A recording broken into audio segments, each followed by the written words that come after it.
Okay, so now let's get weird. Now, the weird part of this is, of course, the New York Times. I mean, well, the New York Times certainly is weird.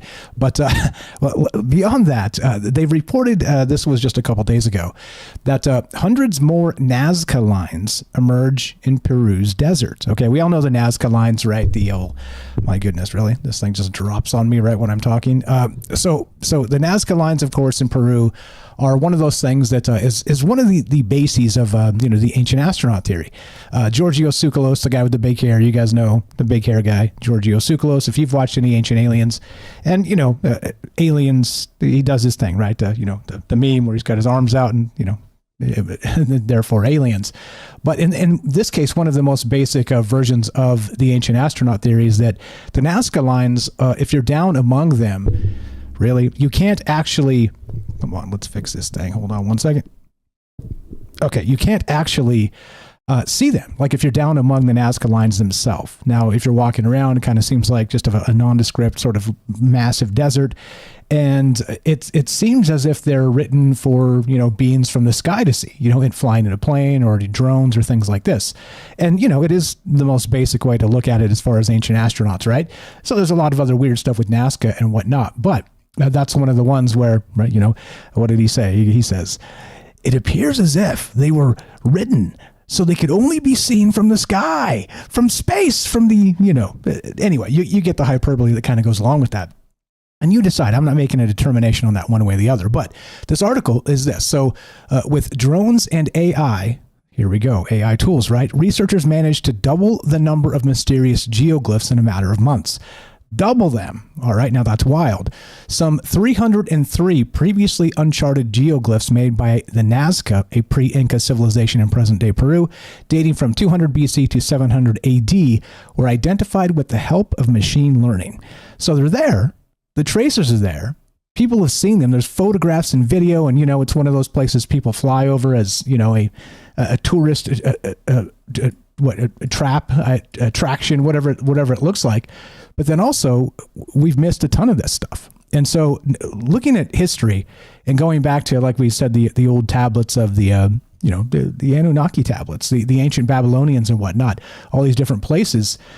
There's a ton of information that we've really lost because it's been not necessarily hidden. We just haven't spent enough time finding it. And so suddenly these AI tools are going to escalate this stuff. And maybe the quickening is happening. Maybe, the ancient magical spaces of these old civilizations are going to finally come to fruition and reveal themselves, because we're going to see the full picture, or at least more of a full picture that we've only had sort of a little bit to kind of trace back. But anyway, so the wild part is that I'm going to read just a little bit of this article to you, and then we'll get to the meat and potatoes of why this is weird and why I'm excited about this. So, okay, actually, maybe not. So, so thousands of lines. So there's even a cat. I guess I'll just read it. But from the air, hundreds of feet up, they morphed into trapezoids, spirals, zigzags, and in some locations, of course, we're talking Nazca, and stylized hummingbirds and spiders and others. There's even a cat with a tail of a fish. Thousands of lines jump cliffs and traverse ravines without changing course. The longest is bullet straight and extends for more than 15 miles. Now, that's an incredible feat for ancient technology, right? For somebody digging a ditch. Think about that. You guys ever grabbed a shovel and tried to dig a ditch? Yeah, me too. It's hard. It's back-breaking work, and it's difficult to do. But imagine doing one for 15 miles that is, quote, bullet straight. Yeah, right? Strange. Almost as if they were guided by something or had some technology that we never dreamed of. But anyway, so the vast incisions were brought into the world's attention in the mid-1920s by a Peruvian scientist who spotted them while hiking through the Nazca foothills. Over the next decade, commercial pilots passing over the region revealed the enormousness of the artwork, which is believed to have been created from 200 BC to 700 AD by a civilization that predated the Inca. Cool stuff, right? Quote, it took nearly a century to discover a total of 430 figurative geoglyphs, said Masato Sakai, an archaeologist at Yamagata University in Japan who has studied the lines for 30 years. Studied these things for 30 years. It took a total of nearly a century to discover 430 of them, he says, right? So, but anyway, so they just found in the last decade, it took 100 years to find 430. In the last decade, they found another 303. Okay, so almost, 80% more of something that we hadn't even seen, something that has been studied by archaeologists, by anthropologists, by, again, tourists flying over and taking pictures of these things. Ancient astronaut theorists say yes, all the rest of this. It's gotten a ton of attention. And still, we've missed the vast majority of what this might be. Because who knows, maybe we're going to find more over the next decade, another 300. Who really knows? But this turns into a really wild thing. And so the question I have for you guys tonight regarding this, we're going to get into some Nazca stuff and some of the weird things about it that make some sense and make no sense. But what I'm calling this tonight is a cultural translator, because it seems like AI, we're on the cusp of the quickening, as we say. Whispers of AGI, artificial general intelligence, but then also, what does that look like? Is it dystopia? Is it utopia? Is it somewhere in between? And what are the secrets of the past that we'll learn with future tools, which would be, of course, the cultural translator, meaning the actual current civilization of today is now going to finally be able to communicate temporally through information that was left that we never perceived before. And that's why I'm calling it this. And of course, a past encoded in shadows. We'll get to that as well. Okay, so back to Nazca. Now, I was looking into this, and as you know, it is one of those strange places because Nazca itself was it's mysterious. We don't know what happened to the population. It is pre-Incan, and it is, let's say it's spooky. It's spooky, and I'll tell you why. When I say that, I don't mean that frivolously. I'll explain, but we'll get to the weird stuff a little bit in just a second. But let's get to the actual stuff that makes this a fascinating place, okay? So the Nazca Lines, of course, in southeast Peru represent one of humanity's most remarkable ancient achievements. We know this, but this is where this gets interesting. These enormous geoglyphs, etched into the desert surface between 500 BC and 500 CE, continue to astound researchers and visitors alike. The most striking aspect is their incredible precision despite their massive scale. The largest figures stretch nearly 1,200 feet across, longer than 3 football fields. We're talking about the figures here, yet maintain perfect proportions when viewed from above. What makes this especially remarkable is that their creators had no way to see the complete designs from the air. Or do they? Ancient astronaut theorists say yes. The line's extraordinary preservation is due to the unique climate of the Nazca Desert, which is the cool part. It's almost as if they knew this stuff would persist, right? And they're here hundreds and hundreds, or even 1,000 years later. 2,000? I don't know. What, my math is terrible. Over 2,000 years. Sorry. But anyway, so that's why. So it's because of the unique climate in this particular spot. So it's like they knew. I mean, without knowing that you could, kind of draw these things, or is that a coincidence maybe? But still, like, they'd stay there for 10 years or 15 years or a human lifetime. But would you know they'd stay there for a couple thousand years and beyond and sort of persist? It's almost as if it's moon soil, like the regolith of the moon. We've talked about that sort of it's outside of the erosion process of the earth and some of the things that would kind of make marks like this disappear. And so you could leave, as a sort of a time capsule. You could etch like something like this on the moon, we're told, and it would stay there almost in perpetuity. And so that's the weird part about this. But anyway, so what makes this especially remarkable is that their creators, again, had no way of seeing them unless, of course, they were in flying devices or hot air balloons, or even that seems ridiculous, right? But what is it? So the variety and complexity of the designs is breathtaking. They include over 70 animal and plant figures, including a hummingbird with anatomically correct features, a 310-foot-long spider, and a monkey with a spiral tail. You've all seen this if you've checked out the pictures. There are also over 300 geometric shapes and thousands of perfectly straight lines that stretch for miles across the desert. And this is all before they found the new stuff, the additional 303 carvings, or whatever you want to call them, petroglyphs, or whatever these things are. We don't know exactly what the new ones are because I haven't seen pictures of them yet. But anyway, so okay, so the geometric precision itself is particularly astounding, it says here. This is, again, Claude AI, which is the truth one if you want to get the truth. The other ones hallucinate quite a bit. So some lines deviate by less than 1 degree over miles of distance, a feat that would challenge modern surveyors even with advanced equipment. And that's where this gets into that ancient astronaut bit. We're like, well, how the hell did they do this? That seems ridiculous, right? But the ancient Nazca people achieved this using simple tools and astronomical alignments. Maybe, right? Is that how this worked? Maybe. As usual, drinking the maybe juice. But the purpose of these lines remains one of archaeology's great mysteries. right? Why did they do this? Theories range from astronomical calendars to water rituals and pathways for ceremonial processions. Recent research suggests some lines may have marked the locations of underground aquifers, essentially creating a massive map of hidden water sources crucial for survival in the desert, which I didn't know that, by the way. As I was reading into this a little bit tonight, it appears as if that's exactly what this was in some capacity. They were actually where some of these things ended or began in particular ways or spaces, or lines converge, things like this. There are actually underwater sources of where to find actual water, which again, in the desert, as you know, if you've lived in the desert, as I do in Las Vegas, shout out desert dwellers out there, it's water is life. And you guys know Dune, right? Very much like that, except not quite that bad. We don't have the big sandworms out here. But anyway, so as I was reading this and I was like, okay, so there's a ton of stuff here. There's a lot of things that kind of make this, one of those interesting places in the world. But why did they do this again? So the number one question for tonight is, why do you think they did do this? Ancient astronaut theorists say it was to communicate with the gods, okay? And the gods, we recognize as a lot of ways to define it, okay? A lot of ways to consider it, but clearly one of the most obvious would be extraterrestrials in some capacity, because they're flying their ships around or whatever they're doing, right? Whatever that old trope is of the aliens come down and the ancient contact and all the rest of the stuff. And like I said, I'm not discounting that. I'm just saying that is one of the theories here. And if you actually start to put this stuff on the ground that can only be seen from the sky, then why would you do this? Especially and be so precise and make animals and all kinds of things, right? It's weird because clearly, if you're going to spend years and years and years making something, it's something that you should maybe be able to appreciate yourself, see it once and be like, yeah, that looks really good.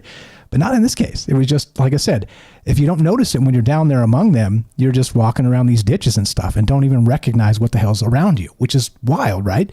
But then I was getting a little bit into the more weird stuff about this. Now, the Nazca people, like I said, so they're actually a vanishing population, as I said, and nobody can really tell us where they went or why they went, okay? The drought, some other stuff. But anyway, I'll just read it. So the vanishing population mystery is particularly haunting regarding Nazca. The Nazca civilization seemingly disappeared around 500 to 600 CE, leaving no clear explanation for their decline. Evidence suggests a combination of environmental catastrophes, including massive floods, a decades-long drought, but archaeologists still debate what ultimately led to their demise and where the population went.